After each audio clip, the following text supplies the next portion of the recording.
جو اس زمانے کا حاکم رہتا ہے وہ کیا کرتا ہے؟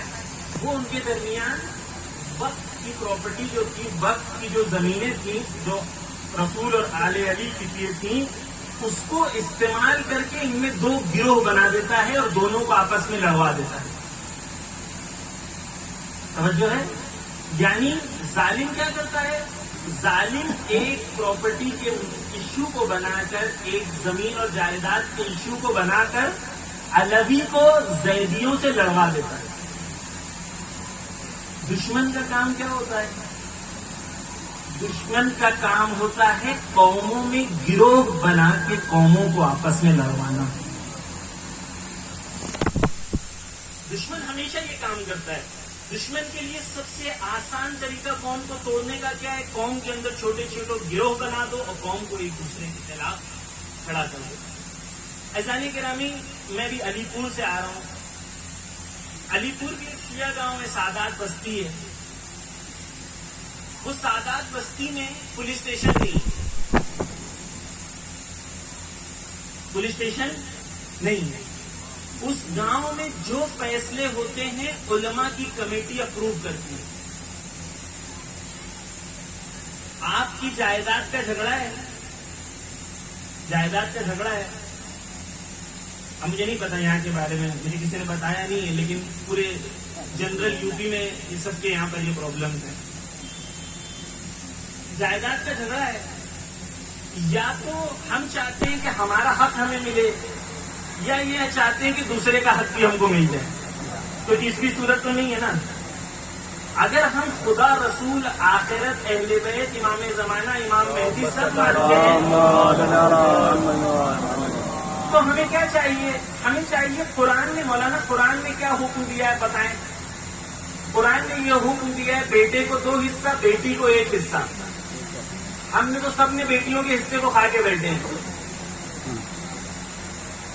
بیٹے کو 2 حصہ اور بیٹی کو 1 حصہ۔ 30 لاکھ روپیہ اگر آپ کے پاس ہے تو 20 لاکھ روپیہ بیٹوں کا ہے، 10 لاکھ بیٹیوں کا ہے۔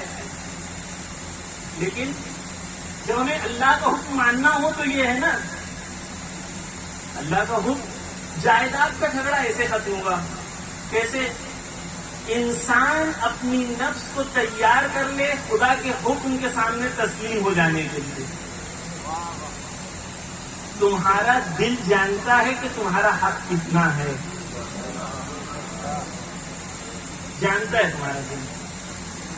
جس دن دل تیار ہو جائے کہ میں قرآن کے حکم کو ماننے کو تیار ہوں، اس دن تم مسلمان ہو۔ جب تک اپنے معاملات میں تم قرآن کو نہیں لاتے تب تک اسلام اور مسلمان تم اور ہم نہیں ہیں۔ قرآن نے حکم دیا اس کا اتنا حصہ، اس کا اتنا حصہ، اس کا اتنا حصہ، اس طریقے سے بانٹو، ختم کرو، تم بھی خوش، یہ بھی خوش۔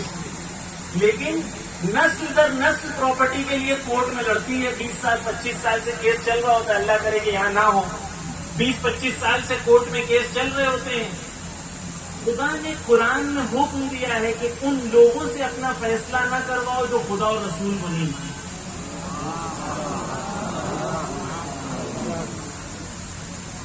تم ان کے پاس جاتے ہو، اس کو 10,000 دیتے ہو، تم بھی دیتے ہو، وہ بھی دیتا ہے۔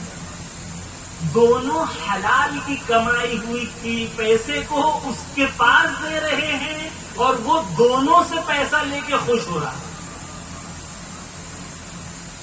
خدا نے دین آسان بنایا ہے، خود حق ہے، کیا پرابلم ہے؟ جانے کے نام ایمان کی کمی ہے۔ ایک واقعہ بتاؤں، رسول کے زمانے میں ایک شخص آتا ہے، ایمان دیکھیں اس کو کہتے ہیں۔ رسول کے زمانے میں ایک شخص آتا ہے، وہ تھوڑا پیسے والا ہوتا ہے، غریب اس کے بازو میں بیٹھا ہوتا ہے۔ جیسے ہی غریب بازو میں آتا ہے تو یہ اپنا کھسک جاتا ہے، تھوڑا ایسا ہو جاتا ہے، ہوتا ہے نا، تھوڑا پیسے والے ہوتے ہیں تو غریب سامنے آتا ہے تو تھوڑا جنگ ہونے لگتی ہے۔ رسول اللہ نے اس سے پوچھا کہ یہ جو بازو میں تیرے آگے بیٹھا تھا، کیا اس کی غریبی تیرے پاس آنے والی تھی یا تیری امیری اس کے پاس ٹرانسفر ہونے والی تھی؟ کیوں الگ ہوا؟ تو اس نے کہا میرا نفس جو ہے کمزور تھا۔ توجہ کیجیے، میرا نفس کمزور تھا، رسول اللہ میں اس کا جبران کرنا چاہتا ہوں، اس کو پلٹنا چاہتا ہوں، اور اس کو پلٹنے کے لیے میں اپنی آدھی دولت دینے کو تیار ہوں اس شخص کو۔ ہم میں سے کون ہے جو رسول کو نہیں چاہیے؟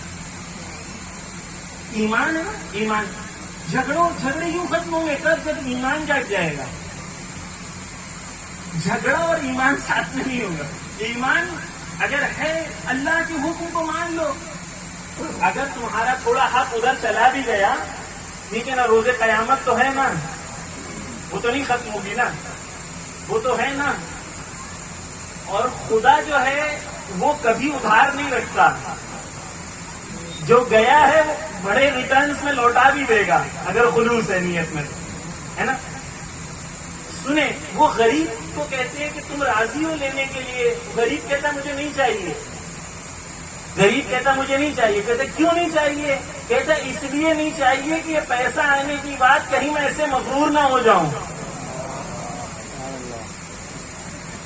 بس یہ دینے کا جذبہ کب ہوتا ہے؟ جب ایمان ہوتا ہے، جب دین ہوتا ہے.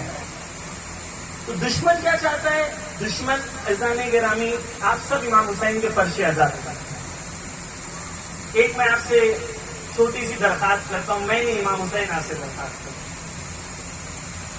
امام حسین کہتے ہیں جب دو مومن میں جھگڑا ہو، توجہ دیجیے، دو مومن میں جھگڑا ہو، جو پہلے صلح کی کوشش کرے جنت میں وہ پہلے جائے.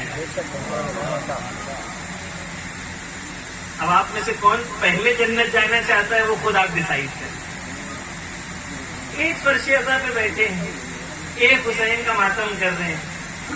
ماتم جب ہم کرتے ہیں تو سب کا ہاتھ کیسے پڑتا ہے؟ ایک ساتھ پڑتا ہے. اگر ہاتھ ساتھ نہ پڑے تو بہت اٹپٹا لگے گا. یہ کیا بتاتا ہے کہ ہم ایک آواز اور ایک صدا ہیں. نوحے کا جواب سب مل کے دیتے ہیں، آگے پیچھے نہیں دیتے. یہ بتانا چاہتے ہیں کہ ہم متحد ہیں، ایک آواز میں امام کو لبیک کہیں گے. تو کیوں آپس میں چھوٹی چھوٹی چیزوں میں الجھے ہوئے ہو؟ جھگڑے ہمارے کتنی چھوٹی چھوٹی چیزوں کی وجہ سے. اس نے سلام نہیں کیا، اس نے دیکھا نہیں، اس نے پیچھے